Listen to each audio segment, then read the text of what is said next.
Hey guys, tonight we begin with the surprisingly grim world of royal hygiene. Specifically, the worst hygiene practices of royal women, the queens, duchesses and ladies who wore silk, ruled courts, and often smelled like old cheese. So before you get comfortable, take a moment to like the video and subscribe, but only if you genuinely enjoy what I do here. And let me know in the comments where you're tuning in from and what time it is for you.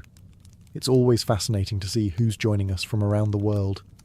Now, dim the lights, maybe turn on a fan for that soft background hum, and let's ease into tonight's journey together. You'd think queens, draped in silks and sipping from jewel-encrusted goblets, would have a standing date with a marble bathtub and a lavender-scented loofah. But no. In the grand tradition of historical irony, royal women were some of the least bathed people in Europe, and it wasn't due to a lack of plumbing. It was on purpose. You see, back then, bathing wasn't just unnecessary, it was downright dangerous. According to the finest court physicians, the same brilliant minds who believed hysteria was caused by a wandering womb, hot water opened your pores and invited disease in like a nosy neighbour. Pores were basically tiny drawbridges, and bathing lowered them all at once. Plague? In. Demons? Also in. So what was the solution? Easy. Don't bathe. Ever. Queen Isabella of Castile famously declared she only bathed twice in her life, once when she was born and once when she got married. After that, her body was a closed system, a nation-conquering, soap-deflecting ecosystem of legend. When queens did brave a bath, it required logistics that would humble a siege army. First, fire up about 40 buckets. Then, hope the servants don't scold your royal backside or leave you soaking in lukewarm sadness. Most tubs were leaky wooden barrels, less spa day, more bobbing for parasites. So instead, royal women adopted the wipe and hope method. Linen cloths rubbed against unwashed skin to remove surface sins. No water, no soap, no dignity. Just friction and denial. And to cover the scent of layered human fermentation, perfume. So much perfume. Think, gallons of floral oil, powdered ambergris, and anything vaguely plant-like. It wasn't so much pleasant as it was aggressively fragrant. A courtier once wrote that approaching Queen Catherine de' Medici was like being punched by roses. Some gowns had herbs sewn into them, like walking casseroles of time and despair. Others reeked of violet water and defeat. But to the nose of the 14th century, that was glamour. In a perfect world, royalty would have used water and soap to clean themselves. But as we established, that required acknowledging both the existence of pores and the possibility that their bodies produced smells like everyone else's. And that simply wouldn't do. So instead they turned to perfume. Glorious, choking, sinus-punching perfume. Royal women didn't just wear perfume, they weaponized it. The goal wasn't to smell good, it was to smell stronger than whatever was crawling around underneath. And in that sense they succeeded. They weren't dabbing it behind the ears. Oh no. They were bathing in it, spraying it into wigs, rubbing it into gloves, and in some cases infusing their furniture with it. If you sat on a duchess's chair, you'd walk away smelling like wilted violets and mild ammonia. A true courtly souvenir. Perfume was also political. A well-scented royal woman projected wealth, grace, and above all, distance. If you could mask a 4-day sweat with a top note of jasmine and a base of ambergris, you clearly had power, and possibly whale vomit, because that's what ambergris is, a waxy substance produced in a sperm whale's digestive system. Royals rubbed it on their necks like Chanel No. 5. Queen Marie Antoinette had an entire personal perfumer, tasked with developing custom fragrances for every mood and event. Morning perfume, afternoon perfume, I'm being beheaded perfume. All distinct, all floral, all attempting to gaslight everyone around her into thinking she didn't smell like 12 layers of velvet and panic. Royal ladies also carried scented handkerchiefs, pressed discreetly to their faces whenever someone poorer, or more realistic, entered the room. Some even wore little pomanders. decorative orbs filled with crushed herbs and spices, which they held under their noses like medieval air fresheners. In the end, the perfume didn't make them clean. It just made them noticeably unclean with style. They were essentially walking potpourri baskets with political power. Royal women wore some of the most extravagant clothing in history. Velvet, silk, brocade, fur. Layered skirts that could double as makeshift tents. Embroidered bodices tight enough to cause spiritual awakenings.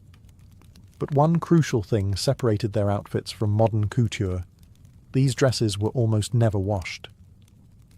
Laundry, to the average royal lady, was something whispered about in servant quarters, a sort of dark, mysterious ritual involving water, fire, and possibly witchcraft. The truth was, most royal garments were far too expensive, delicate, and elaborately constructed to risk being scrubbed, soaked, or even slightly dampened. Instead, dresses were aired out. That's right, hung near a window for a few hours and called fresh. If a court gown had hosted a week of banquets, a christening, and mild trench foot, no problem. Just drape it near a breeze and hope the perfume kicks in before the bacteria do. And we're not talking about just outerwear.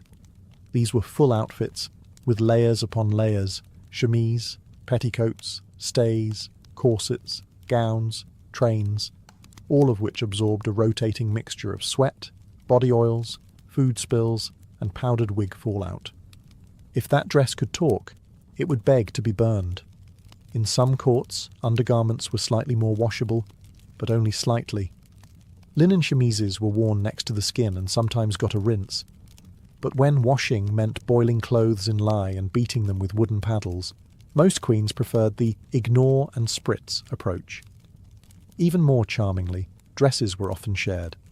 Not among equals, of course, that would be peasantry, but among ladies in waiting and younger nobles. Hand-me-down, in royal terms, meant someone else's dried sweat and perfume crusted into taffeta. To maintain appearances, many queens had dozens, even hundreds of gowns, not so they could rotate them for hygiene, but so no one saw them in the same outfit twice. It was about fashion, not freshness. Cleanliness was optional, being seen as poor, unthinkable. By the 17th and 18th centuries, European royal courts had collectively decided that growing one's own hair was for peasants and monks. Instead, wigs became the height of royal fashion. The bigger, whiter, and more structurally ambitious, the better. For royal women, this wasn't just about hiding thinning hair or grey strands. It was about declaring social superiority through the medium of detachable head furniture. Some of these wigs stood over a foot tall, powdered to a ghostly pallor, using flour or starch, then decorated with bows, feathers, artificial flowers, and, in extreme cases, miniature ships complete with sails. Yes, there were women out there walking around with naval battles happening on their heads. And you thought your hair mousse was excessive? Now here's the unwashed truth. Wigs were rarely, if ever, cleaned. You couldn't just shampoo and go. These things were glued, sewn, or pinned on, and the idea of dismantling them regularly was about as appealing as bathing. Instead, the wigs were simply dusted with powder and left to marinate. Enter the lice. These lush, flower-covered nests provided 5-star accommodations for head lice. The warm base, organic powder, and general lack of disturbance made it paradise for any insect with ambition. Queens and duchesses weren't oblivious to this. They just had tools. Enter the louse stick, a long, thin, bejewelled rod used to gracefully scratch one's scalp in public while pretending to be deep in thought. If that sounds grim, it gets better. Rodents sometimes joined the party. Mice were drawn to the powdered wigs, possibly mistaking them for pastry or nesting material. And there are recorded cases of ladies waking up to discover their hairpiece had been gnawed overnight. This led to the invention of wig cages, small wire enclosures placed around the head while sleeping, presumably next to a candle and one's sense of dignity. And yet, these towering disasters were considered beautiful, a symbol of wealth, cleanliness, ironically, and fashion. The more powder you wore, the less your enemies could see you sweat. So the next time your conditioner disappoints you, be thankful. At least your hair doesn't require scaffolding, rodent traps, or a separate storage room. And if it does, congratulations, Your Majesty. Every royal court had its symbols of power: crowns, sceptres, thrones, and for many noblewomen, a long, fancy stick for scratching lice out of their powdered scalps. These weren't your average twigs from the garden. They were called louse sticks, elegant, ivory or gold-plated tools with dainty handles and disturbingly specific utility. Wielded like a wand, they allowed queens and countesses to casually excavate their heads in public, all while maintaining perfect posture and pretending nothing was wrong. Of course, something was very wrong. When your towering wig is basically a baguette with feathers filled with starch and dreams, you're going to have visitors. And when those visitors start biting, you can't just scream and slap your head like a peasant. You gently scratch, with grace, and hope no one notices the look of pure, unfiltered relief on your face. Court etiquette didn't stop at which fork to use.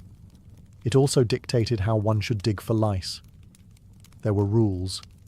Too aggressive, and you looked uncouth. Too delicate, and you risked missing the target entirely.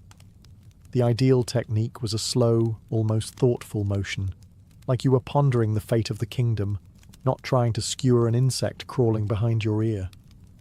Some louse sticks were so ornamental they looked like hairpins or jewellery. Others had compartments for scented oils, so you could dab perfume onto your scalp while performing pest control.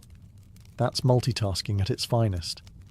There were even court rumours about who scratched the most, and who pretended not to, out of sheer pride. A duchess might rather endure the itching than admit she'd been colonised. Vanity knows no limits, especially when your hairstyle weighs more than a toddler. Lice weren't the only concern. With all that powder, wigs often became itchy, flaky, and vaguely crusty. A louse stick might not even be used for bugs. Sometimes it was just to dig through a blizzard of starch and regret to reach your own skin. If you thought lice were the final boss of medieval hairstyling, allow us to introduce you to a more ambitious intruder: mice. Yes, real, whiskered, nibble-happy mice. You see, royal wigs, especially in the 18th century, were often so voluminous, so thoroughly dusted in flour and animal fat, and so frequently ignored by water and logic, that they became ideal nesting sites. Think about it. Warm, stationary, rich in edible starches. From a rodent's perspective, it was Airbnb perfection. These wigs weren't just hairpieces, they were architectural undertakings. Picture 3 feet of padded horsehair, wood framing, wire supports, and powdered pastry. Place that on your head, sleep in it, don't wash it, add a little ambient cheese nearby. You've basically put up a glowing vacancy sign for small mammals. And so, mice came. Silently, boldly, at night. Many noblewomen learned this the hard way, waking up to the soft, scratchy realization that their hairstyle had been repurposed into a rodent duplex. Others didn't even know until a squeak betrayed the intruder mid-curtsy. Nothing says elegance quite like a mouse diving out of your coiffure during a diplomatic banquet.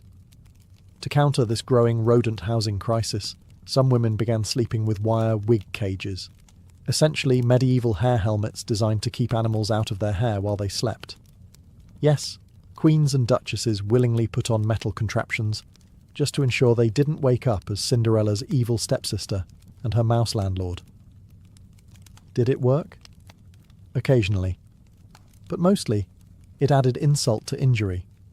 The beauty sleep of royal women now included lice, migraines, neck cramps, and rodent proofing. All for a hairstyle that, from afar, made them look like an over-decorated wedding cake with trust issues.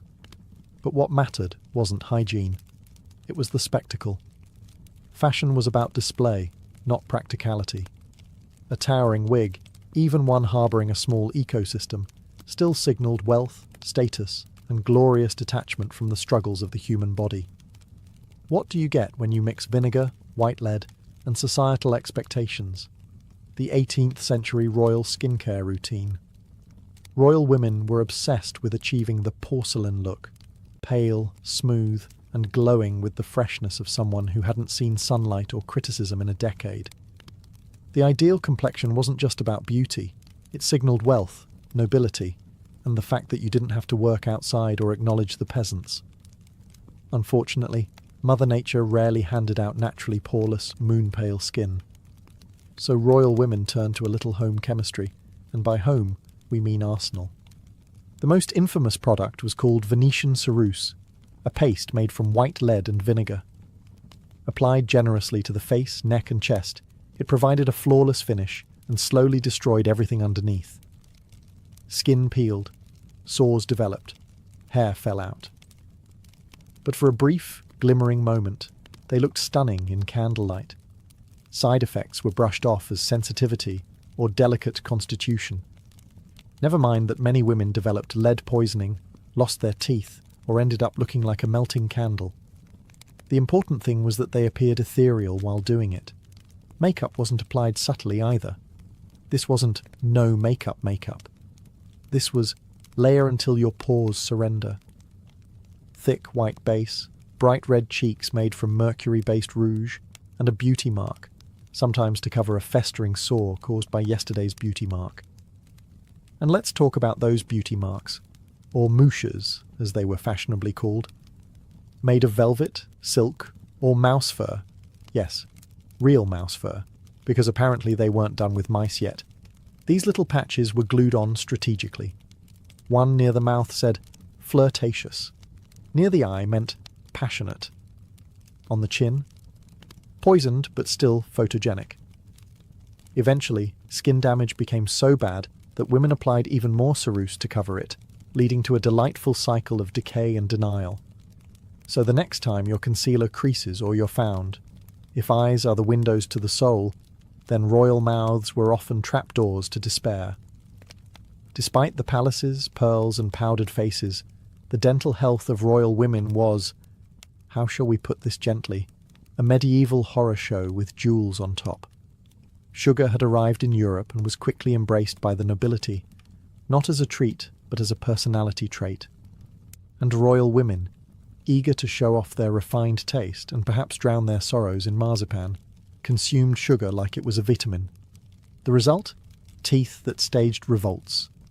Rot, abscesses and blackened molars were not uncommon, but instead of flossing, which hadn't been invented, and even if it had, would have been seen as suspiciously hygienic, royal ladies simply stopped using their teeth. Meals were mashed, stewed, or turned into mush. If you couldn't eat it with a spoon or drink it through a grimace, it wasn't worth chewing. Queen Elizabeth I of England, famed for her dazzling court and terrifying intellect, reportedly had such decayed teeth in her later years that foreign diplomats complained they couldn't understand her speech. When your smile has the acoustics of a broken piano, diplomacy becomes interpretive dance. To hide the damage, women kept their mouths mostly closed in portraits and practice. Smiling with teeth was considered crude anyway. That was for tavern wenches and toddlers. A royal woman's best accessory was mystery. And if that mystery smelled faintly of clove oil and necrosis, so be it. To combat the decay, without, brushing, some royal women rinsed with honey wine, chewed herbs, or stuck cloves in their mouths like fragrant molars. Others used early tooth powders, mixtures of crushed bones, oyster shells and cinnamon, which, shockingly, did not reverse cavities. If a tooth had to be removed, it was done without anaesthetic, and often by the local barber, because apparently cutting hair and ripping molars were neighbouring skill sets. You might assume that royal women of the past wore elaborate undergarments beneath their silks and velvets, corsets, petticoats, maybe something resembling underwear. You would, of course, be wrong, because for much of history, royal women wore absolutely nothing under all those layers. Yes, beneath the brocade, the lace, and the 12-pound beaded gown, it was often just a draught and a prayer. The concept of underpants, even in their most primitive, dignity-preserving form, was considered either too masculine or too peasant-like. Breeches were for men. Undershorts were for field workers. A noblewoman. She was expected to be so elevated, so ethereal, that her lower half presumably existed only in theory. Now, to be fair, many women did wear a linen shift or chemise, a basic smock that served as a kind of washable barrier between their skin and all the unwashed finery. But under that, no drawers, no knickers, just the breeze of divine right and perhaps a hint of rosewater. This created a number of royal inconveniences, especially when nature called. Imagine trying to delicately hover over a chamber pot while balancing a 30-pound gown, corset, panniers, and zero elastic support. The process was a logistical performance, usually requiring a maid, a prayer, and excellent thigh strength. Enter the Bordeloo, a small, gravy boat-shaped urinal made for noble women to use discreetly under their skirts during long carriage rides or tedious audiences, because nothing says graceful diplomacy like peeing in porcelain while discussing succession laws. Even when underpants did start appearing in aristocratic wardrobes, late 18th century and beyond, they were often viewed as suspiciously French, scandalously practical, or simply unnecessary for a woman of breeding. Modesty, it turns out, had its limits, especially when weighed against 14 layers of embroidered silk and ceremonial duty. Royal fashion was designed to dazzle, to awe, to intimidate, and ideally, to squeeze the wearer within an inch of her life. But somewhere between the embroidered corsets and fur-lined gowns, many royal women discovered an unadvertised feature of luxury clothing: violent allergic reactions. The materials that screamed nobility also whispered itchy death trap. Silk was nice, sure, but it was often treated with mercury, arsenic, or toxic dyes to achieve those luscious blues and blood-rich crimsons. Lace came from questionable sources, stiffened with wax or even lead-based starch. And fur? Well, fur looked great until it started molting inside your sleeves mid-banquet, triggering sneezes, rashes, and the occasional existential crisis. But none of this mattered to the royal tailor. The goal wasn't comfort, it was silhouette, symbolism, and whether the Pope would faint from how expensive you looked. Corsets were the crown jewel of medieval and Renaissance wardrobe torture. Made from whalebone, wood, and occasionally straight-up metal, these stiff marvels compressed the torso into fashionable submission. But they also cut into the skin, triggered eczema, and made deep breathing a nostalgic memory. Let's not forget the jewellery, because nothing says elegance like a necklace that gives you hives. Royal women draped themselves in pearls, rubies, and gold-plated copper. Copper, it turns out, can turn your skin green, but that's fine as long as it matched your dress. Then came the layers. Oh, the glorious, unbreathable layers. Winter, you boiled. Summer, you marinated. No ventilation, no moisture-wicking fabric. Just you, 6 petticoats, and the distant sound of your skin breaking out in hives. And because some outfits were stitched onto the body, literally sewn into place, if you started swelling, blistering, or reacting mid-process, your options were smile through the burning, blame it on the peasants. Develop a reputation for being sensitive, which in court terms meant you still had nerve endings. So while peasants worried about famine, disease, and taxes, royal women were out here trying to survive a murderous blouse made of beetle dye and whale cartilage. Fashion kills, they say. Royal fashion just did it with pearls and perfect posture. You might assume that royal women, with access to palaces, servants, and silk everything, enjoyed regular relaxing baths, the kind with rose petals, candles, and a string quartet playing in the background. You would be adorable for thinking that. In reality, bathing was treated with the same enthusiasm as dental surgery. Medieval and Renaissance physicians often believed that too much bathing could open the pores and let in disease. So rather than risk a fatal draught or spontaneous moral decay, many royal women opted for the smell-like power approach. When a bath was scheduled, say once every few months or for a coronation emergency, it was an ordeal. First, a giant wooden tub had to be hauled into the room. Then servants carried dozens of buckets of water from the kitchen, upstairs, down halls, past confused dignitaries, and into the tub. Heating it required a fire, time, and usually someone's will to live. Once the water was ready, royal bathing protocol kicked in. A lady never bathed alone, not because of romance or security, but because someone had to hold her up while she tried not to drown in 40 pounds of embroidered modesty. Nakedness was rarely total. Some bathed in linen shifts to preserve modesty, which also conveniently trapped the grime against their skin. Oh, and the water. Not changed. If multiple family members were bathing, the eldest or most noble went first. Everyone else followed, like a very wet, very unsanitary social ladder. Some bathtubs even became semi-permanent furniture, with cushions, trays for food, and wine goblets balanced precariously next to tepid soup water. Because nothing says soothing self-care like soaking in royal broth with a side of boar meat. After the bath, instead of drying off with a fluffy towel, which didn't exist, noble women were rubbed down with linen cloths or patted with fine powders, some of which contained lead, chalk, or flower petals, because covering up the stink was easier than removing it. Menstruation, the thing nobody wanted to talk about, especially if you were a royal woman expected to be ethereal, divine, and eternally unstained. Unfortunately, biology didn't care about etiquette, and so, once a month, the ladies of the court faced a very human problem beneath their gowns: the royal period. Tampons? Nope. Pads? Not exactly. Modern menstrual products didn't exist, and even the concept of sanitary was more of a vague aspiration than a lifestyle. What noble women used instead were rags, cloth rolls, sponges, and prayer.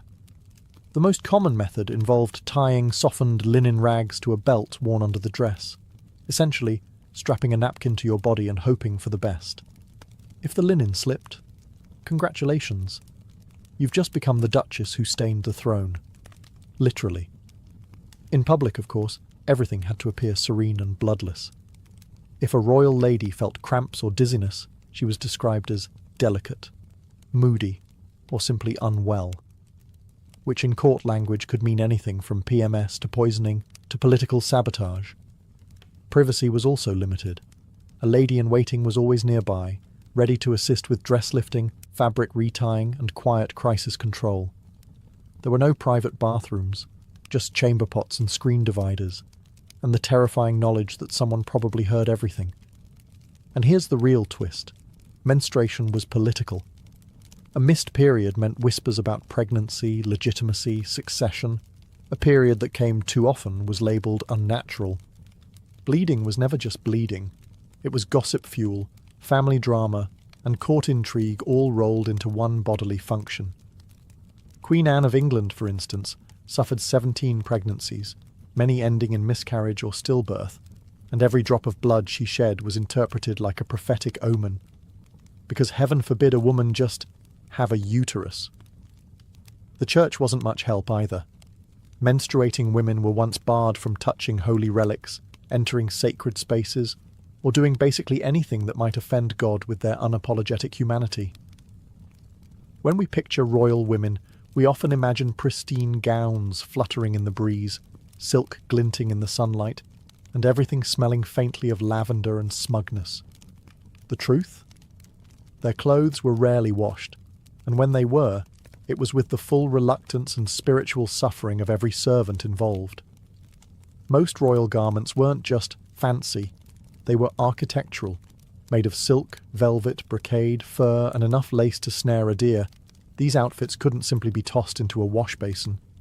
Water ruined expensive fabric, soap faded dyes, and scrubbing risked damage. So instead of cleaning the clothes, everyone just ignored the problem. Dresses were aired out, brushed down, and perfumed into submission. The logic was simple. If it smelled like roses and clove oil, it must be clean, right? Never mind the fact that sweat, smoke, food stains, and the occasional bodily emergency were trapped inside like ghosts in a brocade prison. Undergarments, usually linen shifts, were technically washable, but even those weren't washed often. Why? Because laundry was labour-intensive, expensive, and, let's be honest, no one wanted to handle royal armpit rags. Servants assigned to laundry duty had one of the most dreaded jobs in the palace. Washing involved dragging garments to the nearest water source, heating enormous cauldrons, scrubbing by hand, and then wrestling with drying and pressing it all flat with literal slabs of iron. It was so exhausting that some households had dedicated laundress quarters, aka misery huts, and if something ripped or stained beyond redemption, it was passed down to a lower-ranking lady-in-waiting. Congratulations, your status is now hand-me-down stench receiver. Some monarchs took this to majestic extremes. Empress Josephine, wife of Napoleon, reportedly changed gowns several times a day, not because she washed them, but because she never wore the same filthy dress twice. The dresses piled up, somewhere, probably still radiating. For royal women, personal hygiene wasn't so much a routine as it was a seasonal suggestion. Cleanliness, after all, was a fickle thing, like fashionable fruit or stable airs. You didn't do it regularly. You did it strategically, and preferably when it wouldn't kill you. Bathing in winter? Absolutely not. That was basically an open invitation for pneumonia to waltz in and ruin the dynasty. The prevailing wisdom said warm water opened your pores, and open pores let in disease. So in colder months, most royal women opted to layer their filth, not remove it. Instead of soap and water, they turned to perfume, powders, and an almost supernatural confidence. A spritz of rose oil here, a puff of violet powder there, and voila, you've disguised 3 weeks of armpit build-up with something vaguely floral and deeply misleading. Summer wasn't much better. Bathing was more acceptable, sure, but still rare and laborious. On particularly hot days, a royal lady might dab her face with rose-water-soaked cloths or freshen up by changing her linen shift.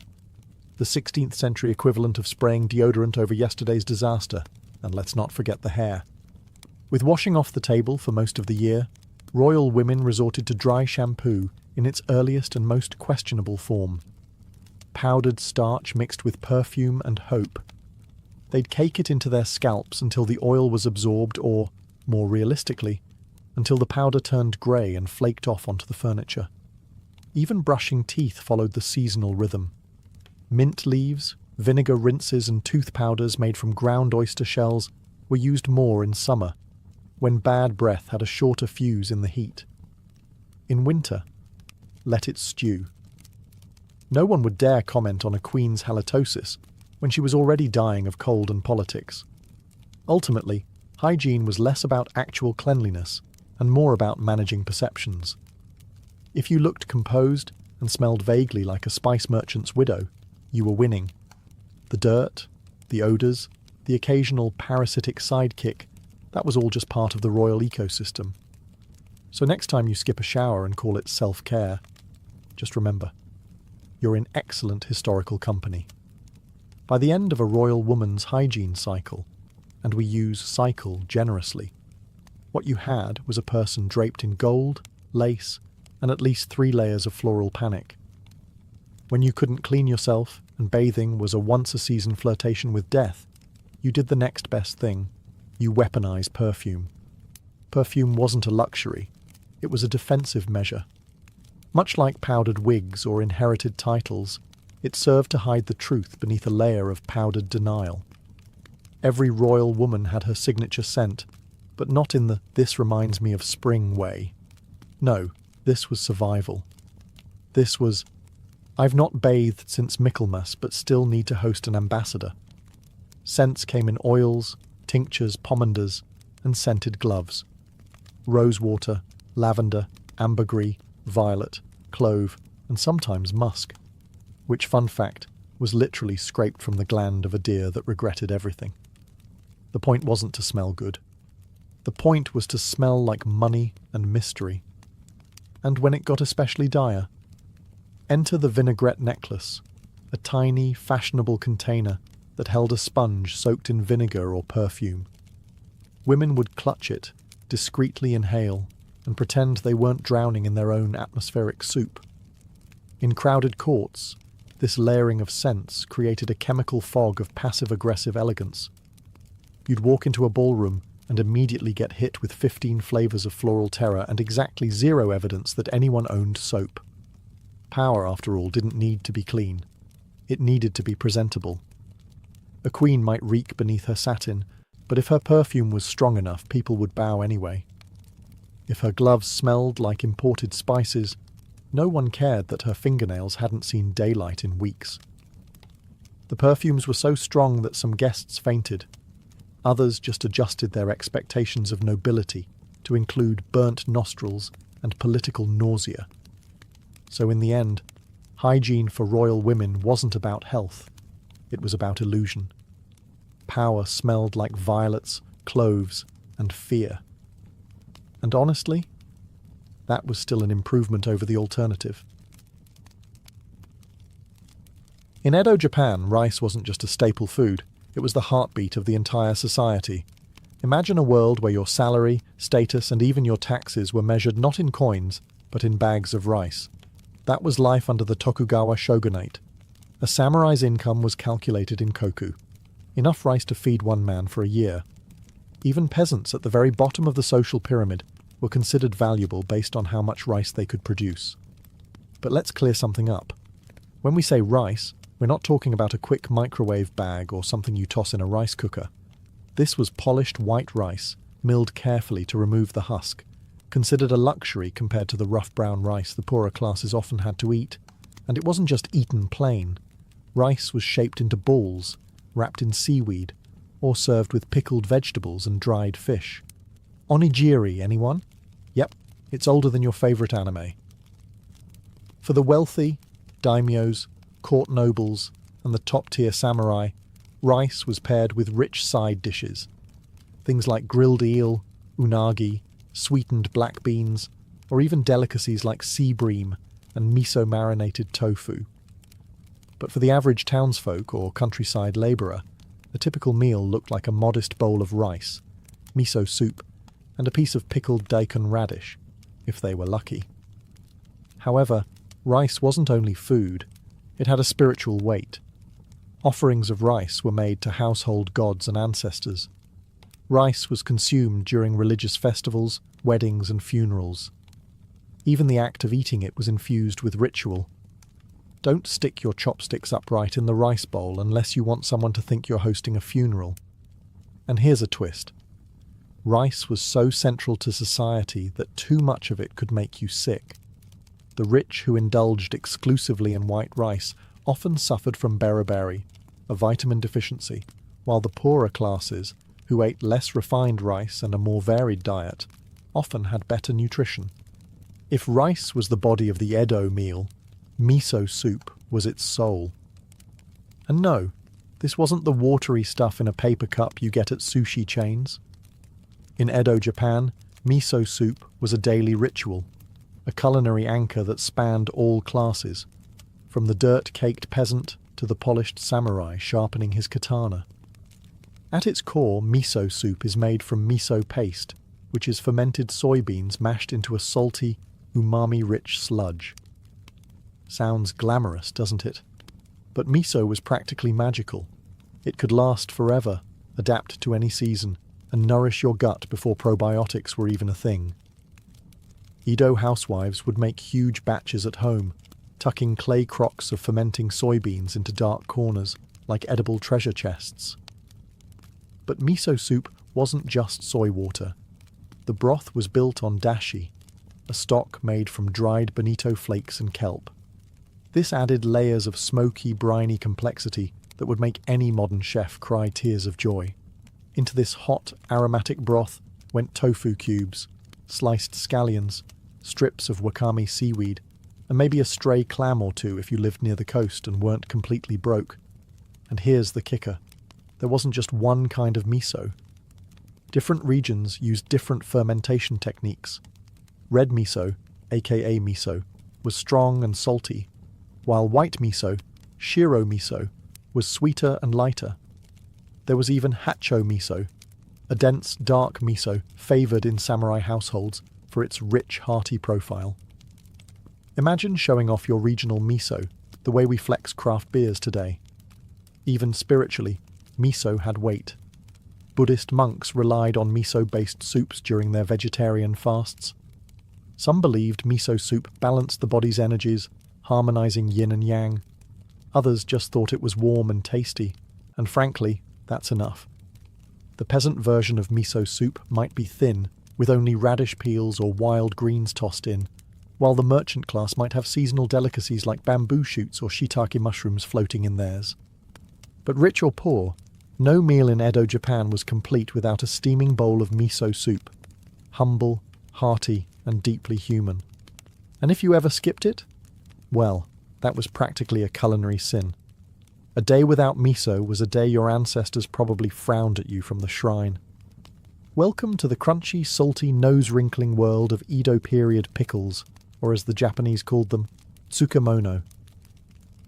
If rice was the main character and miso soup the supporting role, pickles were that scene-stealing sidekick who didn't say much, but always left a strong impression, usually on your taste buds.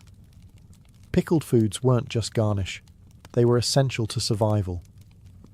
Japan's humid summers and cold winters made food preservation a must, especially in rural villages where refrigerators were as mythical as dragons. So what did people do?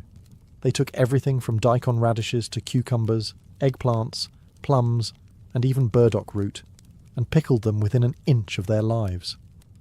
The most iconic? That would be the bright yellow pickled daikon, also known as takuan. Named after a Zen monk, takuan wasn't just tangy, it was practically a spiritual experience. It was believed to cleanse the palate, aid digestion, and quite frankly, keep you from dying of boredom when your third meal in a row was just rice and soup again. Then there was umeboshi, pickled plums so sour they could make a sumo wrestler cry. Samurai would pack these in their rice balls when going to battle, not just because they lasted forever, but because they were believed to ward off fatigue, disease, and possibly demons. Spoiler, the demons were probably just indigestion. Fermented pickles, like nukazuki, were another Edo specialty. They were made by burying vegetables in a bed of fermented rice bran and letting time do its thing. Every household had its own nuka bed, which had to be stirred by hand daily to keep it alive. That's right, alive. Neglect your pickle bed, and it could turn on you. It was like having a pet, but it tasted like vinegar. These pickles weren't just practical. They were cultural and symbolic. Offerings of pickled vegetables were made at shrines. Meals were judged incomplete without them. Even in the strict dietary codes of Buddhist monks, certain pickles were allowed as the rare pop of flavour in an otherwise bland existence. And let's be honest, when your day consists of back-breaking labour or endless etiquette at court, biting into something crunchy, salty, and eye-wateringly strong is one of life's few legal pleasures. In Edo, Japan, pickles weren't a side dish. They were a way of life. Edo wasn't just a city. It was a roaring, bustling, pre-industrial megapolis with over 1 million people, more than London or Paris at the time. And with that many stomachs rumbling, you'd better believe street food wasn't just popular. It was a way of survival, convenience, and community. Enter the yatai, wooden food stalls that popped up along bridges, canals, and street corners like mushrooms after a rainstorm. These were the Edo equivalent of food trucks, minus the wheels, refrigeration, or any sense of hygiene. But what they lacked in food safety, they made up for in flavour, speed, and affordability. So what was on the menu? For starters, soba noodles. Buckwheat soba was the street food MVP, cheap, filling, and easy to slurp. You could get it hot in winter or chilled in summer, dunked in a rich soy-based broth. There were even special soba shops that delivered, on foot. Couriers balanced stacked boxes of noodles on long shoulder poles, sprinting through narrow alleys like very hungry ninjas. Then came odon, a kind of simmered stew with boiled eggs, daikon radish, tofu, and konnyaku, served straight from a pot bubbling over charcoal. Customers would grab a quick skewer and stand there, steam rising into the crisp Edo air, warming both hands and belly. And who could forget grilled eel or unagi? Smoky, sweet, glazed with soy and mirin, it was considered a stamina booster, especially in the sweltering summer months. Wealthier commoners might splurge on a skewer or two, pretending, just for a moment, that they were as important as a minor daimyo. Oh, And for dessert, how about sweet potato candies, roasted chestnuts, or glutinous rice cakes dusted in soybean flour? Kids with a few coins and adults with a sweet tooth could always find something sticky and satisfying. Of course, this street food scene came with some class snobbery. Samurai were technically discouraged from eating while walking, as it was considered undignified. But that didn't stop more than a few from sneaking a quick bite of soba on their way to the next duel or poetry recital. Street food in Edo wasn't just fuel. It was fast, flavourful, and woven into the daily rhythm of the city. It was a place where the merchant, the monk, and the mud-caked labourer could all slurp side by side, united by hunger and the heavenly scent of sizzling soy. Samurai may have been warriors, poets, and bureaucrats, but let's be clear, they still had to eat. And while you might imagine them feasting on wild boar between battles, the truth is a little less cinematic. The Edo period samurai diet was a strange mix of discipline, austerity, and the occasional culinary flex. Let's start with the basics. Most samurai ate 2 meals a day, breakfast and dinner. Lunch was for the weak. Their meals typically featured, you guessed it, rice, miso soup, and pickled vegetables. Sound familiar? That's because the warrior elite didn't eat all that differently from the peasants, at least on ordinary days. However, they had access to higher quality ingredients. Their rice was polished, their miso was richer, and their pickles were the fancy, hand-massaged kind, not the buried it in a clay pot and hope for the best variety. They also had side dishes that hinted at their elevated status: dried sea bream, grilled river fish, or tofu grilled with sesame sauce. But make no mistake, gluttony was frowned upon. Samurai were expected to be models of self-restraint, not lunchroom legends. Overeating was seen as unseemly, even dishonourable. A true warrior should be able to fight, ride, and compose haiku on an empty stomach. Still, there were exceptions. During banquets, weddings, or political gatherings, samurai tables could suddenly look like a pre-modern tasting menu. Platters of seasonal vegetables, nimono, simmered dishes, yakimono, grilled fish, and sweets made from bean paste or chestnut flour. But even then, presentation was everything. Meals were served in lacquerware, arranged with an eye for symmetry and colour. A samurai didn't just eat. He communed with his meal like it was a reluctant ally. One interesting twist: no red meat. The consumption of 4-legged animals was considered taboo, especially for the ruling classes. Samurai diets were heavily pescatarian: fish, shellfish, seaweed. If someone served you beef, they were either a foreigner or very, very bold. And tea, so much tea. A proper meal often ended with a quiet cup of green tea, as the samurai contemplated life, death, or maybe just whether the daikon had been pickled long enough. So, what did the samurai diet teach us? That even the toughest warriors needed their fibre. And that discipline didn't stop at the sword. It continued right onto the plate. While the samurai were sipping tea and meditating over sesame tofu, the peasants, the folks who actually kept the country alive, were out in the fields, burning calories like it was an Olympic sport. And when they finally stumbled home, sunburned and sore, they weren't greeted by grilled eel or porcelain dishes. No, they were eating meals that were humble, hearty, and borderline miraculous in their inventiveness. Let's start with the main course. Millet or brown rice, depending on how generous the land taxes had been that year. Remember, much of the polished white rice was siphoned off to pay the government or feed the upper classes. What remained for the farmer was often mixed with barley, millet, or even sweet potatoes. Whatever could stretch a sack of grain just a little further. Protein, rare and precious. Tofu was a peasant's best friend. It was cheap, easy to make, and didn't involve chasing anything around. Occasionally, families added natto, fermented soybeans with the consistency of snot and the smell of revenge, but packed with nutrition. It was either a superfood or a dare, depending on your perspective. And then there were the greens. Wild mountain vegetables like ferns, burdock root, and mugwort were foraged and boiled into soups or stir-fried. Farming families often pickled their own radishes and cucumbers in earthen jars buried behind the house. If lucky, they might add a sliver of dried sardine or a dollop of miso for flavour. But here's where peasant cooking really shined. Resourcefulness. Nothing went to waste. That tough stem, boil it into soup. That stale rice, turn it into rice gruel or dry it into crackers. Ashes from the hearth were even used to preserve food or neutralise bitterness in certain wild plants. These weren't meals, they were edible survival manuals. Dessert? Don't be cute. If a farmer had a sweet tooth, he'd nibble on a roasted sweet potato or, on a festival day, maybe enjoy a mochi ball offered at the shrine. For the other 360 days of the year, chewing slowly was your only indulgence.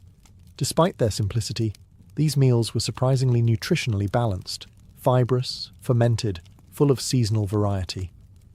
Edo peasants may not have had sushi chefs or fancy kitchens, but what they lacked in luxury, they made up for with cleverness, frugality, and the sheer will to not starve. And honestly, that deserves a Michelin star in its own right. Now let's talk about the real party. Edo's pleasure quarters, where food wasn't just sustenance, it was seduction on a plate. In the ukiyo, or floating world, geisha, kabuki actors, poets, and rich merchants mingled in a haze of perfume, lantern light, and elaborate meals that bordered on performance art. Welcome to the yukaku, the licensed red light districts, where a good meal could be as intoxicating as a good flirtation. Patrons didn't just eat to fill their bellies. They dined to impress, to woo, to showcase status. And the dishes? Extravagant. We're talking lacquered boxes of seasonal delicacies, sashimi arranged like flower gardens, tiny grilled riverfish placed just so. Every course whispered, "I'm richer than you, and yes, that is a gold leaf on my soup." This was the birthplace of kaiseki-style dining, a multi-course meal that emphasized balance, beauty, and seasonality. Each dish arrived like a poem, daikon carved into cranes, tofu shaped like plum blossoms, bowls painted with maple leaves to match the real ones falling outside. It was food as philosophy, curated to reflect harmony between nature, time, and human pleasure. Drinks flowed too. Sake, the ever-present social lubricant of the Edo elite. Served warm or chilled, depending on the season, it came in porcelain cups no bigger than thimbles, ensuring constant refills and conversation. Pair your drink with salted squid guts, shiokara, or dried fugu skin, because what's a little neurotoxin between friends? In this hedonistic orbit, food and art were inseparable. Dishes were referenced in haiku, ukiyo-e prints, and kabuki plays. A poet might compare love to a bowl of cold noodles, fleeting, slippery, and best enjoyed before it sours. But for all its beauty, this was also a world of contrast. The opulent meals of the Yoshiwara district stood in stark relief to the rice gruel of farmers just a few miles away. It was a feast built on inequality, fantasy, and the illusion of permanence. Still, for those lucky enough to enter this world, even for a night, the food of the floating world wasn't just nourishment. It was escapism. Lavish, poetic, and slightly scandalous. A full stomach, flushed cheeks, and a wallet considerably lighter. That was the price of pleasure in Edo's most decadent dining rooms. While the pleasure districts were busy turning food into an artful flirtation, high up in the misty mountains and quiet temple courtyards, another culinary tradition flourished, one built on silence, simplicity, and self-denial. Welcome to the world of Shojin Ryori, the strictly vegetarian cuisine of Buddhist monks in Edo, Japan. No meat, no fish, no garlic or onions either. They were thought to stir impure desires. So what does that leave you with? Quite a lot, actually, if you're incredibly patient and have the knife skills of a demigod. The whole philosophy of Shojin Ryori was about mindful preparation, balance, and harmony, with nature, the seasons, and your digestive tract. Meals were typically served in sets of 5, following the Buddhist principle of 5 flavors, 5 colors, and 5 cooking methods. That means every meal included salty, sweet, sour, bitter, and umami. You'd see combinations like grilled eggplant glazed with miso, tofu simmered in dashi made from kelp and mushrooms, and root vegetables cut into perfect meditative slices. All served in black lacquer bowls, all eerily quiet except for the sound of chewing and enlightenment setting in. The monks' kitchens were surprisingly sophisticated. They made tofu look like eel, crafted yuba, tofu skin, into delicate rolls, and turned mountain yams into silky purees that somehow made you forget bacon ever existed. Okay, maybe not forget, but at least forgive. There was also seasonal reverence. Autumn meant simmered chestnuts and lotus root. Spring brought bamboo shoots and sansai, wild mountain herbs. Food wasn't just seasonal, it was sacred, a way to connect with the world through what you chose to put in your bowl, or more importantly, what you chose to leave out. And despite being based on restraint, Shojin Ryori was often visually stunning. Carefully plated, balanced in texture and temperature, it was the kind of food that forced you to slow down. No gulping, no talking, no chasing the last pickle around with your chopsticks, just stillness and soy. In a world where eating was often about class, performance, or survival, Buddhist cuisine offered a third way.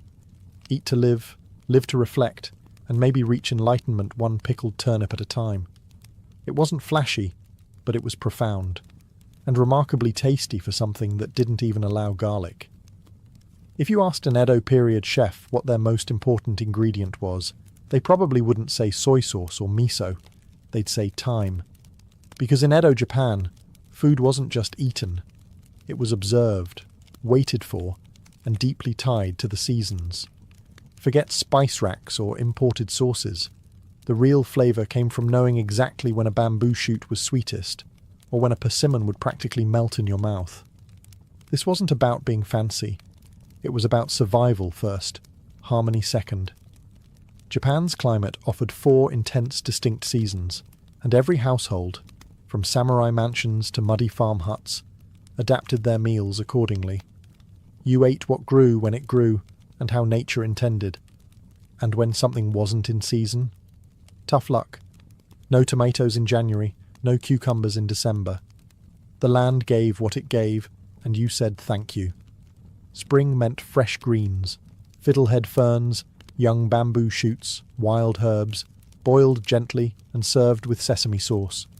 Summer brought cooling dishes like chilled soba, pickled cucumbers, and water-heavy fruits like melons and peaches. Autumn was a parade of mushrooms, chestnuts, and grilled river fish. And winter? Simmered root vegetables, piping hot miso soups, and preserved daikon from the pickle jars you buried in October. Even food presentation mirrored the seasons. Plates were decorated with real maple leaves in fall, or cherry blossoms in spring. Dishes were chosen for colour contrast. Cool blue ceramics in summer, warm earth tones in winter. You didn't just taste the season.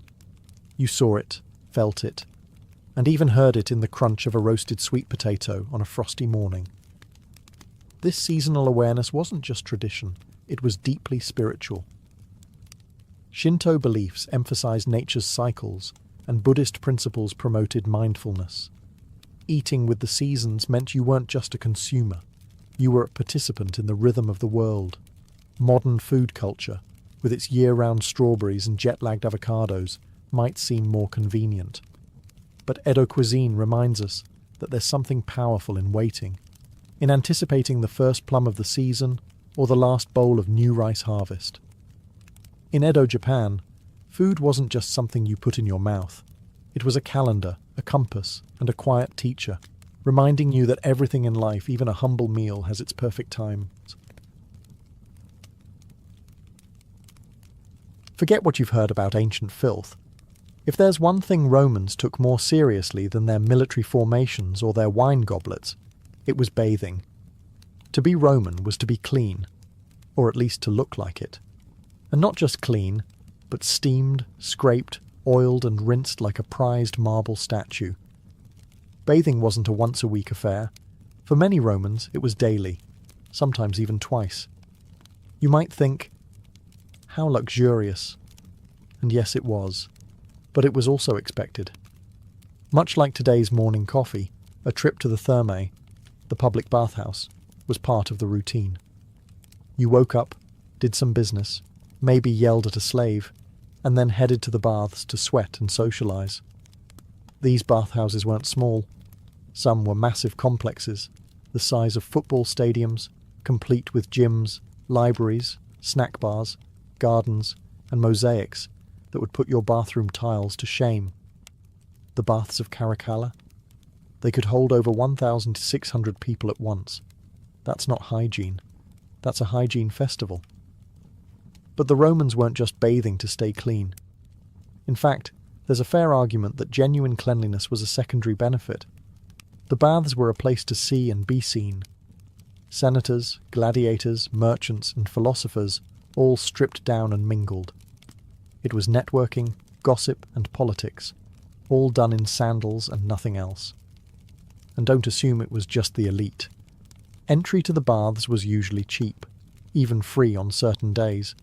Poor citizens, freedmen, and slaves could all enjoy the steamy serenity. It was one of the rare spaces in Roman society that blurred class lines, if only temporarily. Though of course, if you showed up without oil or a proper strigil, the curved metal tool for scraping sweat and grime, you'd probably get side-eyed into oblivion. The real obsession, though, wasn't the water. It was the ritual. The sequence of heat, cold, and grooming performed like a religious rite. Start in the apoditerium, changing room, proceed to the tepidarium, warm room, sweat in the caldarium, hot room, shock your soul in the frigidarium, cold plunge, and emerge radiant, oiled, and maybe slightly smug. You might think a bathhouse is just a big tub of water. The Romans would disagree, loudly, and with blueprints. Their bathhouses were architectural masterpieces, feats of engineering designed not just for hygiene, but for awe. These places weren't built to be functional. They were built to impress.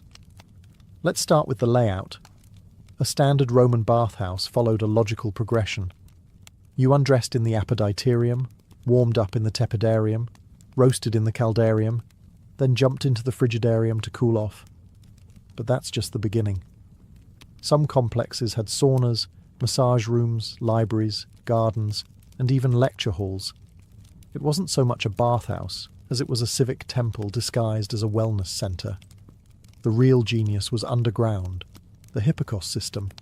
Imagine a giant subfloor heating grid fueled by roaring furnaces. Hot air flowed under the floors and through flues in the walls, creating toasty warm rooms in a time before electricity. Romans didn't just invent the indoor bath, they invented central heating while half of Europe was still trying to figure out thatching, and these buildings were gorgeous. Marble pillars, vaulted ceilings, mosaics of sea creatures and gods, statues of Hercules and Venus watching over your shampoo routine. Even the ceilings dripped opulence. The baths of Diocletian had ceilings 30 metres high, taller than some cathedrals.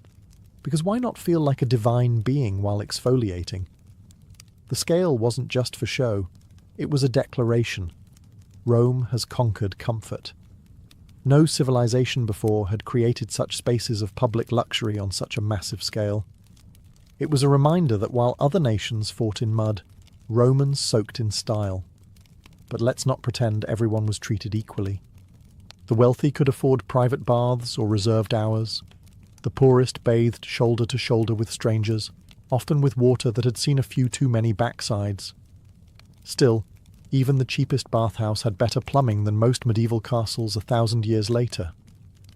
Walking into a Roman bathhouse wasn't like hopping into a hot tub. It was a precise, step-by-step ritual, carefully orchestrated to transform your sweaty, sand-dusted body into a glowing, oiled beacon of Roman civility. You didn't just get clean, you underwent a transformation worthy of a minor god. First stop, the apoditerium, the changing room. Here you'd strip down and hand your clothes to an attendant, ideally one you trusted, because theft was common and togas were not cheap. Wealthier bathers might even bring a slave whose only job was to watch their stuff. That's right. The Roman version of a locker room thief was alive and well. Next came the tepidarium, the warm room. This was the gentle introduction, a place to acclimate your body and start sweating. No hot plunge yet, just heated air, warm benches, and the first layer of gossip gently simmering around you. Then it was time to sweat like a gladiator in the caldarium, the hot room. This was the Roman sauna, steamy, sweltering, and fragrant with oils and perspiration. You'd sit, sweat, and maybe get a rub down with perfumed oil. But the real fun came when you were handed a strigil, a curved metal scraper used to remove oil, dirt, and dead skin. Picture exfoliating with a butter knife while chatting about the latest Senate scandal. And just when you were melting like a candle, bam! The frigidarium, the cold plunge. One shockingly icy pool to snap your senses back into place. This was the Roman version of an espresso shot. Painful, invigorating, and utterly addictive. Then came the finishing touches. Another oiling, maybe a light massage, and a towel off with something slightly more luxurious than burlap. You emerged not just clean, but reborn, ready to face the dusty streets of Rome once again. But let's be clear, this wasn't optional. For many Romans, especially the upper classes, the bathing ritual was as necessary as breakfast. Skipping the baths was like skipping your public duties, or worse, skipping your chance to eavesdrop on political rivals in the steam room. If you thought Roman baths were just for cleansing the body, think again. These steamy sanctuaries doubled as the empire's favourite rumour mill. The caldarium wasn't just a hot room. It was a hotbed of gossip, deals, political plotting, and shameless flirting. You went in to sweat and came out with dirt on everyone else. Everyone who was anyone bathed. Senators, merchants, philosophers, generals, and occasionally emperors themselves. And once those togas came off, so did the pretense. Rank melted away with the sweat. In the bathhouse, a toga didn't protect your reputation, and a title didn't keep you from being talked about, or worse, talked to. Conversations floated like steam through the air. Did you hear about Octavia's affair with her flute teacher? Is it true that Marcus was caught embezzling temple funds? Even military news and political rumours often circulated here before they reached the forum. Some people went to the baths just to eavesdrop. Others went to subtly leak information. Think of it as ancient Rome's Twitter, but warmer and more humid. And the flirting? Oh, it was rampant. These places were co-ed in the early empire, at least in some regions and time periods, though eventually gender segregation became more common. But even with divided hours, the bathhouse was one of the few places where you could admire more than just someone's rhetoric. All that bare skin, all that olive oil, all those low whispers. It's not hard to imagine why the tepidarium was sometimes steamier in spirit than in temperature. Some bathhouses even had their own reputations. Certain locations were known for being more, let's say, socially adventurous. If you were a respectable senator, you might choose your venue carefully. Too much time in the wrong therme, and you might find yourself the subject of the very gossip you came to hear. And yes, even emperors knew this. Some used bathhouses to gauge public opinion, or mingle with the people, safely oiled and stripped of officialdom. Others avoided them entirely, fearing assassination between scrub-downs. Let's not kid ourselves. Roman baths were sexy. You're naked. Everyone else is naked. The air is filled with perfume and steam, and the lighting is just dim enough to excuse a lingering stare. For many Romans, bathhouses weren't just about hygiene or gossip. They were the empire's most casually seductive spaces.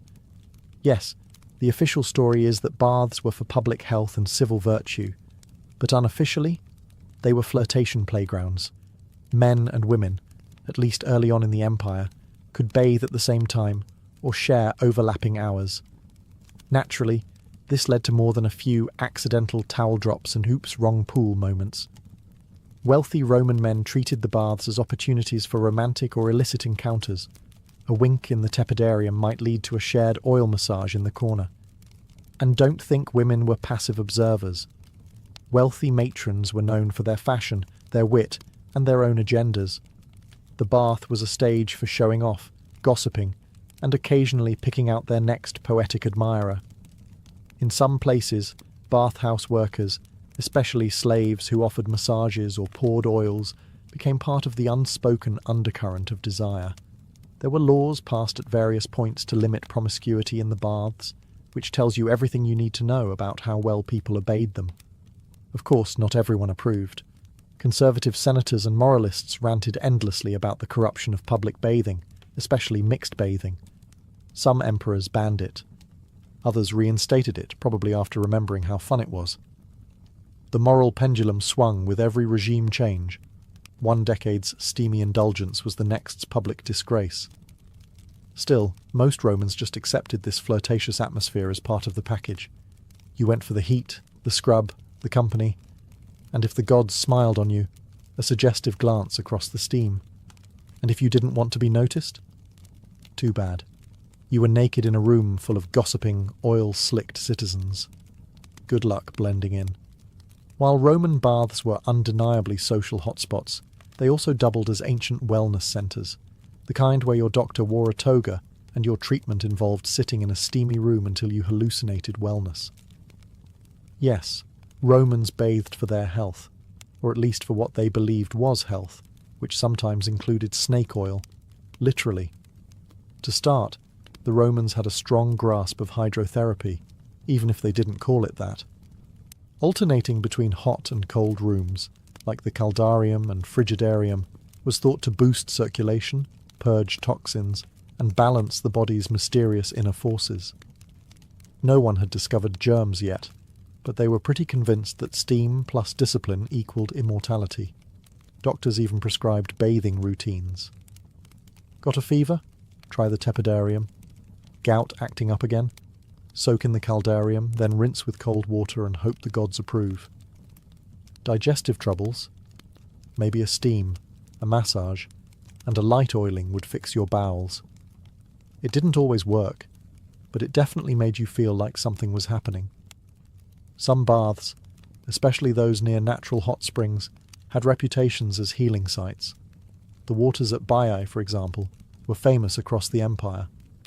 People flocked there, not just to relax, but to recover, from battle wounds, arthritis, heartbreak, or political exile. If nothing else, the warm water and wine probably made everything seem a little better. And let's not forget the Roman version of a spa treatment. Massages with exotic oils, scrubbing with perfumed powders, and even bloodletting on site, if you were into that kind of thing. A bit of lavender oil on your temples, a rub down with olive oil, maybe a leech on your foot for good measure. Voila, ancient luxury. Of course, a lot of it was pseudoscience, especially by modern standards. Balancing the four humours, for example, was more guesswork than medicine. But considering the alternatives, like biting on a stick while your barber doctor bled you out, the baths were probably your best bet for staying healthy and sane. In the end, Roman baths were a kind of holistic therapy. Part doctor's office, part spa, part social club. You left feeling better not just because your pores were clean, but because your mind had been steamed, your ego stroked, and your enemies quietly judged in the sauna. If you think all the real power plays in Rome happened in the Senate, think again. Some of the empire's juiciest decisions and shadiest deals went down not under marble domes, but in sweaty, half-naked bathhouses, with steam fogging up the corners, and senators whispering over cups of diluted wine. Baths were where lines blurred, status, power, and even protocol. Once you stripped off your toga, you stripped off your titles too. A governor could be sitting next to a baker, a general lounging beside a retired gladiator-turned-philosopher. And in that setting everyone talked freely, which in Roman society meant everyone gossiped, bargained, and manoeuvred. Political alliances? Some of them were born right there in the tepidarium. A quiet word in a corridor, a knowing glance during an oil massage, a promise murmured over the splash of the frigidarium. It was all part of Rome's informal machinery of influence. You didn't need an official audience with a senator if you could catch him halfway through his grooming ritual. And emperors weren't above it either. Some, like Hadrian, were known to mingle in the baths with citizens, not out of humility, but as a power move, a way to appear accessible, wise, and ever watchful. Others sent spies disguised as common bathers to eavesdrop. If someone spoke ill of the emperor in the caldarium, there was always a chance the guy next to him was on payroll, and suddenly your next bath was in a dungeon. Patronage networks also thrived in the steam. A wealthy patron might offer legal help, a job, or even a villa recommendation, all during the hour-long scrub fest. Meanwhile, lower-class clients would flatter, praise, and make themselves useful. Bathhouses became the LinkedIn of the Roman world, just with less clothing and more olive oil. And like any political space, the bathhouses weren't always peaceful. Arguments flared, deals went sour. Sometimes even murders happened, though not often. It was considered very bad form to stab someone in a communal spa. Very rude. Ultimately, Roman bathhouses were far more than social clubs. They were informal arenas of influence, where reputations rose, fell, and occasionally got soaked and wrung out like a sponge. Politics didn't stop at the door. It simply got slippery. While the elites enjoyed marble columns and gilded mosaics, the ordinary Roman citizen, the baker, the soldier, the fishmonger who always smelled vaguely of anchovies, also had access to the baths. In fact, public bathing was one of the few luxuries that Rome extended across class lines. But let's not pretend it was equal. A plebeian's bath experience was very much a no-frills, bring-your-own-strigil affair. Most neighbourhoods had smaller, more modest bathhouses called balnei. These weren't as flashy as the massive imperial thermae, but they got the job done. Hot water, steam, cold plunge, maybe a slave to help with the oil. If you were lucky, you had access to a communal latrine nearby and a vendor selling stale bread or watered-down wine outside. Entrance fees were cheap, usually just a few quadrans, pocket change, and sometimes waived entirely on festival days. For the working class, this made the bathhouse not just a place to get clean, but a critical part of daily life. You'd swing by after work, rinse off the sweat and grime, and maybe spend an hour chatting with neighbours about the latest gladiator scandal or tax increase. Of course, things could get crowded. The popular hours saw bathhouses packed wall to wall with half-naked, sweaty people all shouting over each other. Hygiene was subjective. If the water wasn't changed recently, you might leave dirtier than when you came in, but with the warm glow of civic participation. Women too had access, though often with segregated hours or separate facilities. Roman moralists grumbled about mixed bathing, but working-class women didn't always have the luxury of strict propriety. Some bathed with children, some brought laundry, some just came to escape the endless demands of domestic labour and enjoy a moment of heat and peace. Even for slaves and the poorest free citizens, the baths were a brief equalizer. For half an hour, they could sit in the steam next to a centurion or a shopkeeper and share the same gossip, the same heat, the same communal sweat. Because in Rome, cleanliness wasn't next to godliness. It was next to relatability. Whether you lived in a tenement or a villa, the baths reminded everyone that even emperors had body odour. And that, for one steamy hour, we all soaked in the same empire. At their peak, Roman baths were the heartbeat of daily life, cleaning, connecting, and conspiring. But as the empire began to crumble, so too did the hot stones and humming pipes of the bathhouses. What was once a symbol of Roman civilization slowly turned into a ruin, with weeds growing where steam once rose. The decline began subtly. As the Western Roman Empire faced economic trouble, maintenance of public facilities, like roads, aqueducts, and yes, baths, became increasingly difficult. Bathhouses relied heavily on the aqueduct system, which required skilled workers, constant upkeep, and a government that wasn't falling apart. As these systems faltered, so did the steady flow of hot and cold water that kept Rome so relaxed and smugly clean. Then came the Christian emperors. To them, Roman baths were suspiciously pagan, a little too nude, a little too decadent, and a little too full of flirtation. The steamy mingling of bodies didn't align well with rising Christian ideals of modesty and restraint.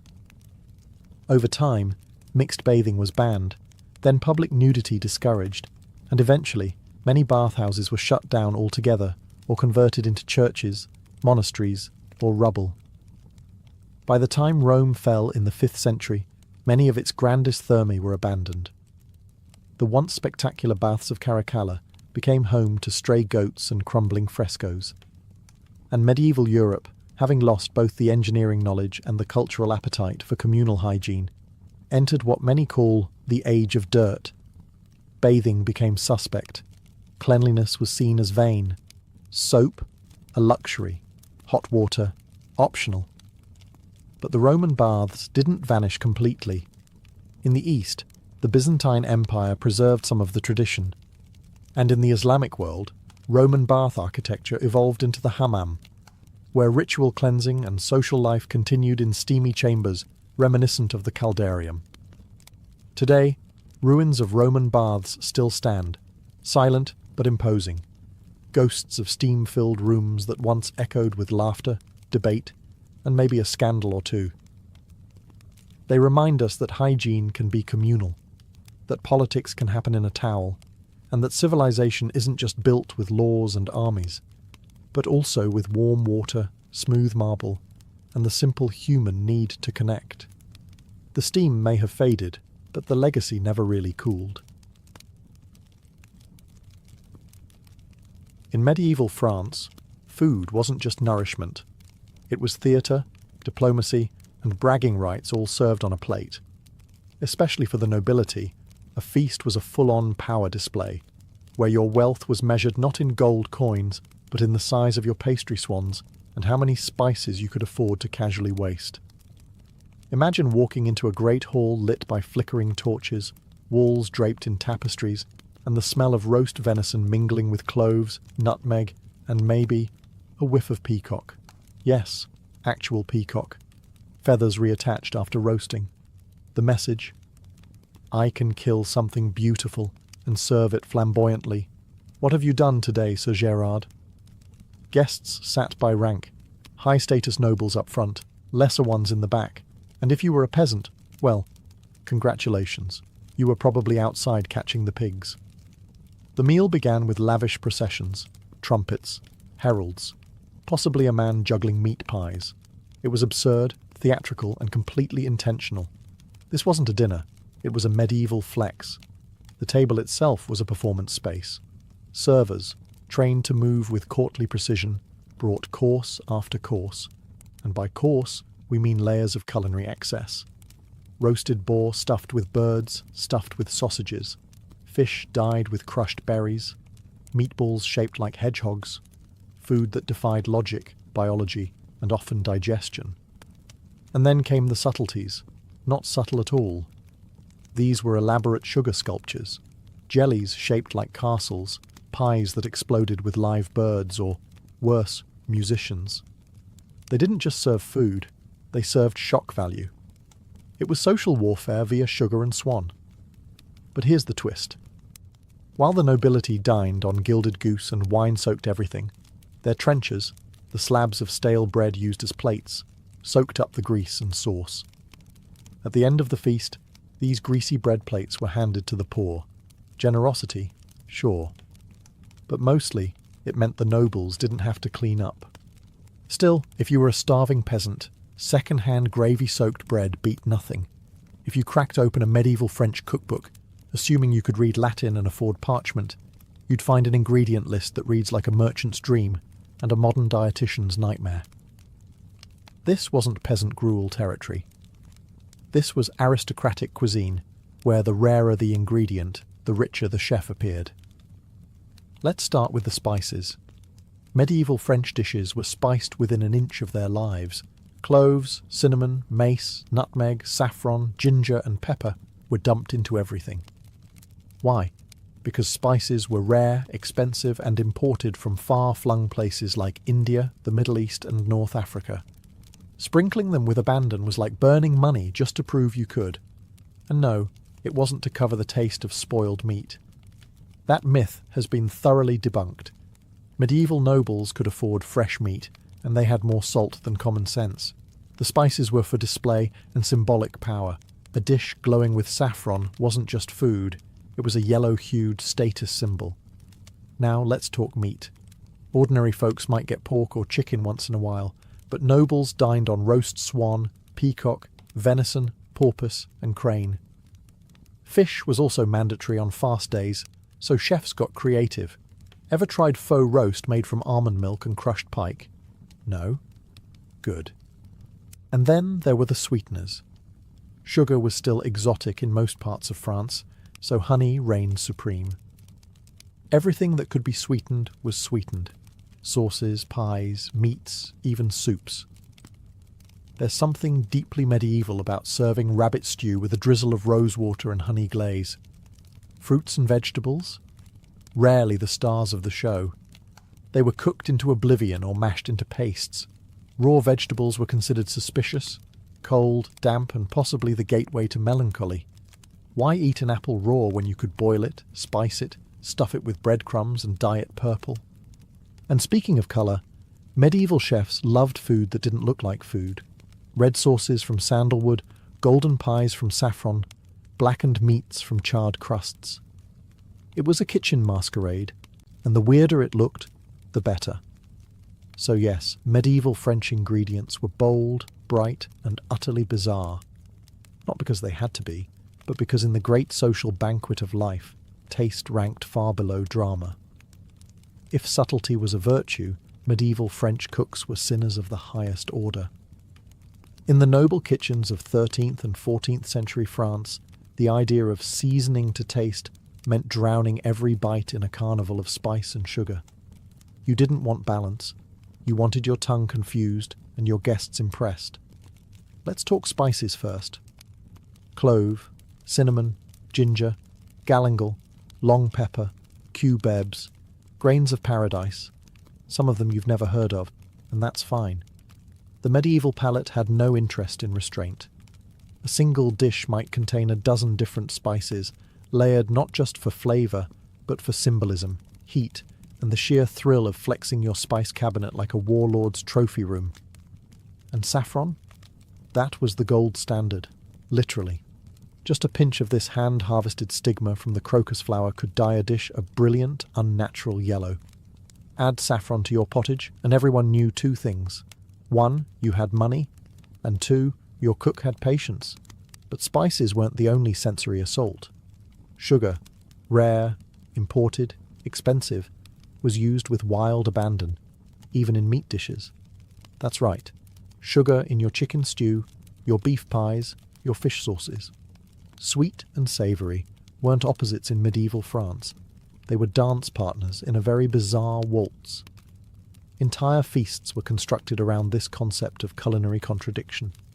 You'd start with a heavily peppered rabbit dish, followed by sugared fish, then perhaps a rose-scented poultry stew, finished with a jellied dessert shaped like a castle.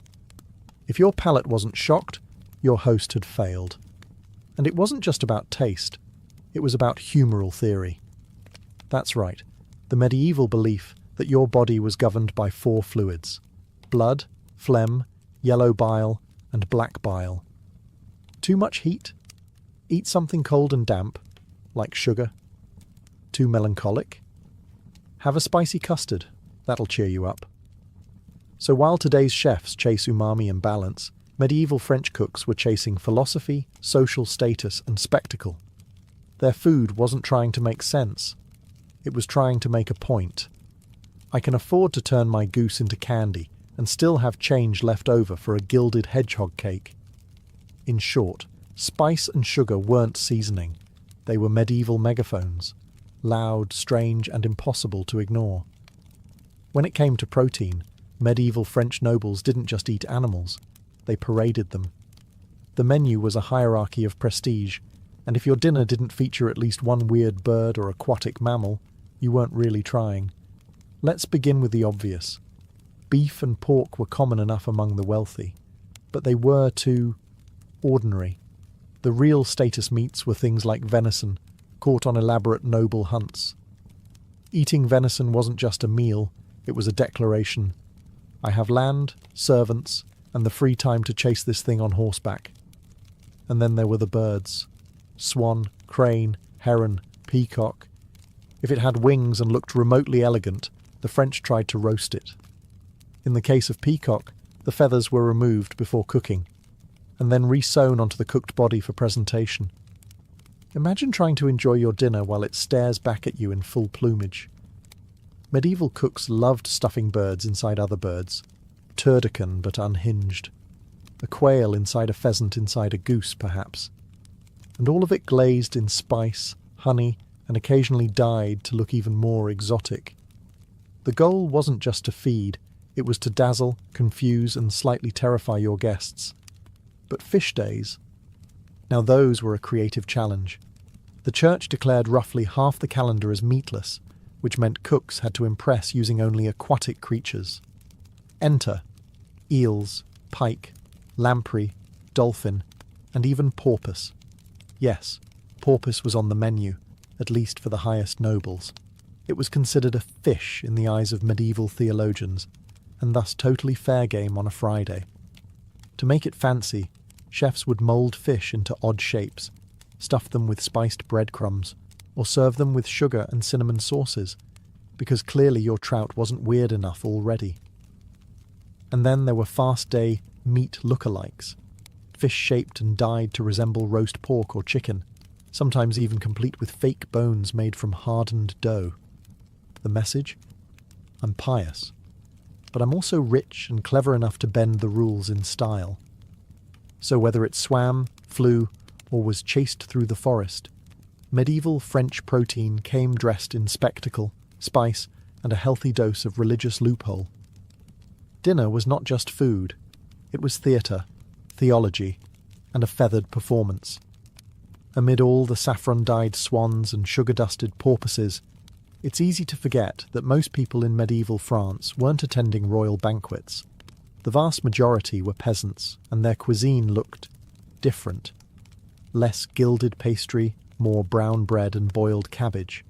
But even here, food was deeply cultural, just without the trumpets. Let's start with bread, the true staple. It came in multiple classes, just like the people eating it. The wealthy ate fine white bread, called pain de froment, made from carefully sifted wheat flour. Peasants got the darker stuff, maslin, a coarser mix of rye, barley, and whatever else was on hand. And it wasn't just food. Bread was so central to daily life it was often referred to as simply the staff of life, or, in peasant terms, the only thing between you and starvation. Next, cheese. France was already a land of cheesemakers, even if Brie hadn't yet reached peak snobbery.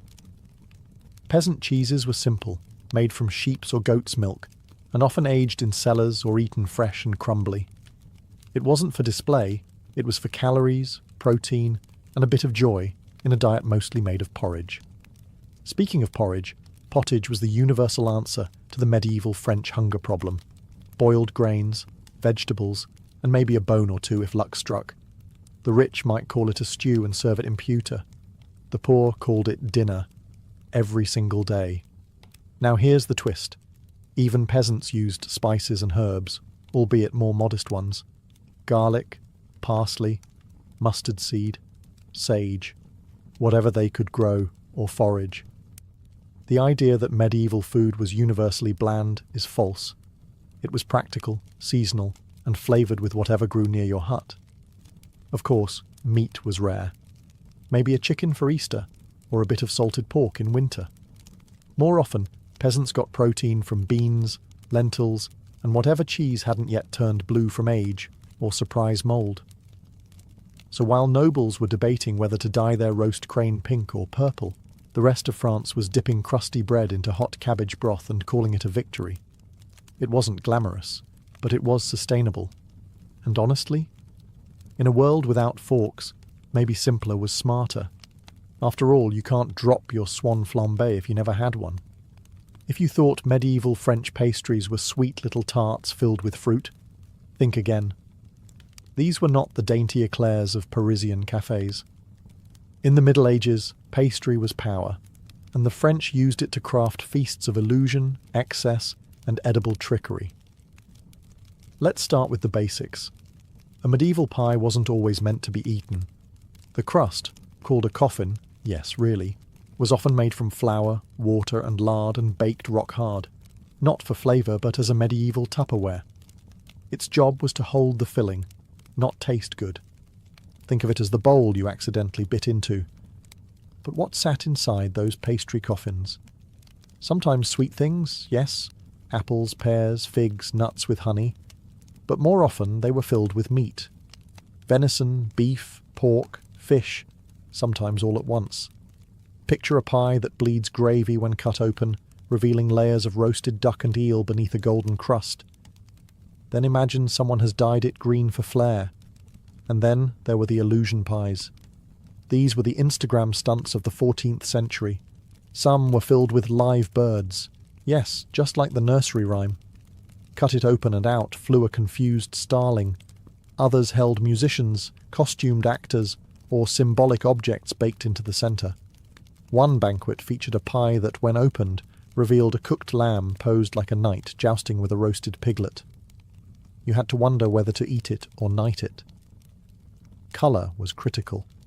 Pastries were tinted with saffron, spinach, beet juice, or charcoal, turning them gold, green, red, or ominously black. And then there were decorative sugar confections, castles, animals, saints, all carved in marzipan and displayed like trophies before being promptly devoured, or stolen. The line between food and spectacle blurred completely during royal feasts. A pastry might arrive shaped like a ship, complete with sails. Another might be a gilded porcupine, bristling with almond quills.